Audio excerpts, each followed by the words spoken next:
Hello दोस्तों, आज सब लोगों के पास अपना आधार कार्ड होता है। आधार कार्ड एक बहुत ही इम्पोर्टेंट डॉक्यूमेंट है। आज आधार कार्ड का उपयोग सभी सरकारी तथा प्राइवेट जगहों पे ज़्यादा से ज़्यादा आईडी प्रूफ तथा एड्रेस प्रूफ के तौर पे इस्तेमाल किया जाता है। परंतु हमारे पास हमारा आधार कार्ड होने के बाद भी हमें आधार कार्ड की कुछ चीज़ों के बारे में जानकारी नहीं होती है। इसलिए कई बार हमारा काम आधार कार्ड से जुड़ा हुआ अधूरा रह जाता है, या तो कई बार हमारा काम पूरा होने में बहुत समय लग जाता है। तो चलिए देखते हैं आधार कार्ड पीएफ में क्यों ज़रूरी है और किस किस जगहों पे इस्तेमाल किया जाता है। तो उससे पहले हम आधार कार्ड की कुछ चीज़ों के बारे में जानेंगे जिसकी जानकारी ज़्यादातर लोगों को नहीं होती है।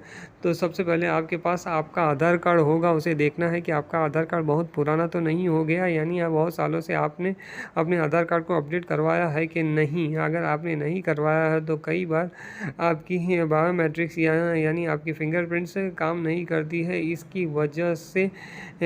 वजह से कई बार जब आप बैंक से आधार कार्ड की मदद से पैसा विड्रॉ करने के लिए जाते हैं तो वहाँ आपकी फिंगरप्रिंट्स यानी बायोमेट्रिक काम नहीं करती है और आप पैसा विड्रॉ नहीं कर पाते हैं। सेम आप जब सरकारी किराना दुकान में जाते हैं किराना लेने के लिए, वहाँ भी आपकी फिंगरप्रिंट्स यानी बायोमेट्रिक काम नहीं करती है और आप किराना नहीं ले पाते हैं। और मोबाइल के सिम कार्ड में भी इसी तरह का प्रॉब्लम आता है और आप सिम कार्ड नहीं ले पाते हैं। इसलिए आपको अपना आधार कार्ड अप टू डेट करवाना चाहिए।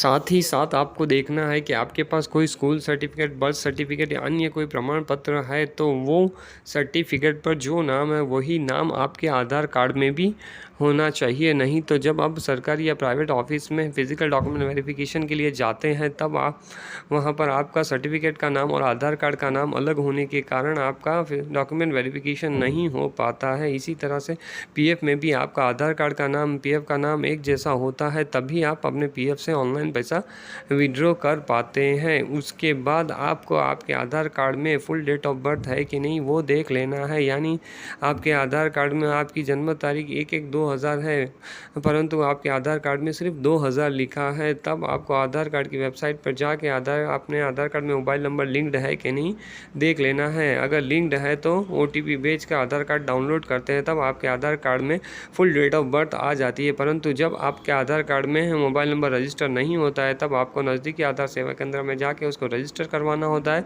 और बाद में OTP से आप डाउनलोड करते हैं तब फुल डेट ऑफ बर्थ आ जाती है। इस तरह से आपके आधार कार्ड में फुल डेट ऑफ बर्थ आ जाती है, साथ ही साथ मोबाइल नंबर भी लिंक्ड हो जाता है। इस तरह आपका आधार कार्ड अप टू डेट हो जाता है और पीएफ तथा अन्य जगहों पे आप इसे आसानी से इस्तेमाल कर सकते हैं। तो चलिए देखते हैं कि पीएफ में आधार कार्ड किस किस जगहों में इस्तेमाल किया जाता है। तो पीएफ में आधार कार्ड की ज़रूरत सबसे पहले यूएन एक्टिव करने के लिए होती है। तब आपको आधार कार्ड पे जो नाम है वो नाम और आधार कार्ड पे जो डेट ऑफ बर्थ है वो एंटर करनी होती है। साथ ही साथ आधार कार्ड में जो मोबाइल नंबर है वो एंटर करना होता है। जब तक आप सही आधार कार्ड का नाम और डेट ऑफ बर्थ एंटर नहीं करते तब तक आपका यूएन एक्टिव नहीं होता है। यूएन एक्टिव करने के बाद जब आप केवाईसी वाले सेक्शन में जाते हैं तब आपको आधार कार्ड की केवाईसी करनी होती है। आधार कार्ड की केवाईसी करने के लिए जब आपका पीएफ का नाम और आधार कार्ड का नाम एक जैसा होता है तब आपकी केवाईसी ऑटोमेटिक अप्रूव हो जाती है। वो कहीं से भी कंपनी या पीएफ ऑफिस से अप्रूव कराने की ज़रूरत नहीं होती है। परंतु जब आपका पीएफ का नाम और आधार कार्ड का नाम अलग अलग होता है तब आपको पीएफ का नाम करेक्शन करवाना होता है। तो ये रिक्वेस्ट सबसे पहले आपके कंपनी पर जाती है और आपका कंपनी अप्रूव करने के बाद ये रिक्वेस्ट पीएफ ऑफिस पे जाती है और पीएफ ऑफिस के अप्रूव करने के बाद आपका पीएफ का नाम सही हो जाता है। बाद में आप पीएफ से ऑनलाइन पैसा विड्रॉ कर पाते हैं।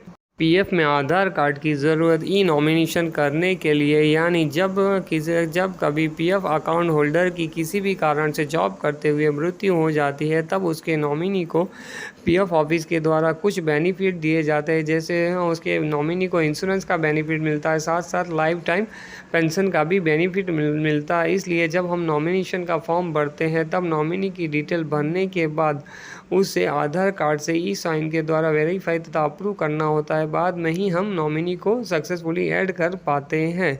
पीएफ के अंदर आधार कार्ड की ज़रूरत पीएफ विड्रॉल फॉर्म में भी होती है।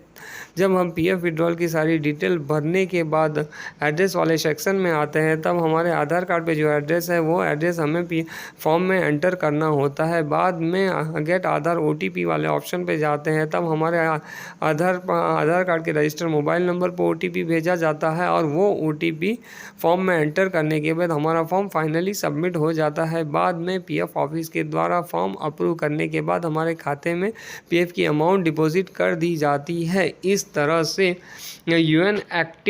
आधार कार्ड यूएन एक्टिव करने के लिए, KYC करने के लिए, साथ साथ नॉमिनेशन करने के लिए तथा विड्रॉल करने के लिए इस्तेमाल किया जाता है। ये मेरा छोटा सा प्रयास था, आशा करता हूँ अच्छा लगा होगा। तो प्लीज़ मेरे चैनल को सब्सक्राइब करें, लाइक करें, शेयर करें।